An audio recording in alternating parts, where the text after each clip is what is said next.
Time for today's health headlines in postpartum depression in young fathers and how Mount Everest is helping researchers learn more about diabetes. We're going to climb every mountain now with Dr. Evelyn Minaya. She's back on the couch to fill us in on those stories and so much more. So this is fascinating to me. It is. I mean, a lot of people know about postpartum depression from moms. What about dads? Well, you know, finally, we are deviating a little bit from the hormonal aspect of postpartum depression, and they're paying attention to fathers. But it was very interesting. These dads were very young, in their 20s, and only if they remained in the house for greater than 5 years did they have and exhibit this depression. And you know, it's kind of like a misconception that you kind of label them as postpartum depression, because there is a beginning of it, which is immediately after birth, and then usually 6 months later. If it's longer, that depressive symptomatology is longer than 6 months, and we don't call it postpartum depression, then it's just depression. Okay. So that there's a fine line between the two things. So what we're saying is that these dads also experience,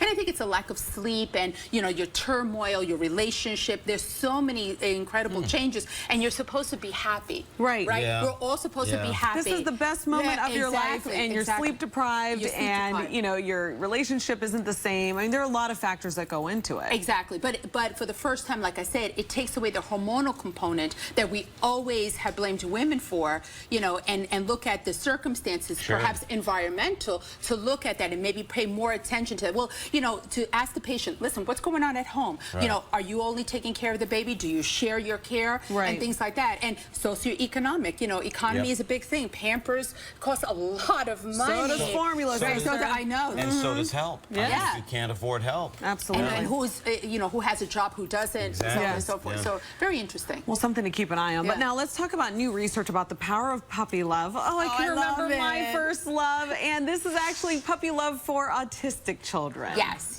And you know what? It's amazing that, especially in dogs, they are unconditional. It's unconditional love. And it's responsibility and commitment on the part of the autistic child and having that relationship with that puppy, but there is no judgment. Isn't that the best thing? Yeah. And by the way, horses, which you know I'm a lover of, also do the same exact thing. We actually have special almost courses for them. And again, that connection. There's no verbalization. And you think about that. No verbalization between a child and this animal, but yet and still there's such a love and that... And an understanding. Right, and an understanding. Isn't that amazing? Well, and then Unconditionally. when we talk about verbalization, sometimes they will speak after years of not speaking when they take on the love and care of the animal. Right, exactly. And that's the responsibility and commitment portion of it. I think that every animal should be welcome to any home, whether it be a dog, a cat, a hamster, or whatever. But in particular dogs, because they are a little bit smarter, although cats are very smart, but...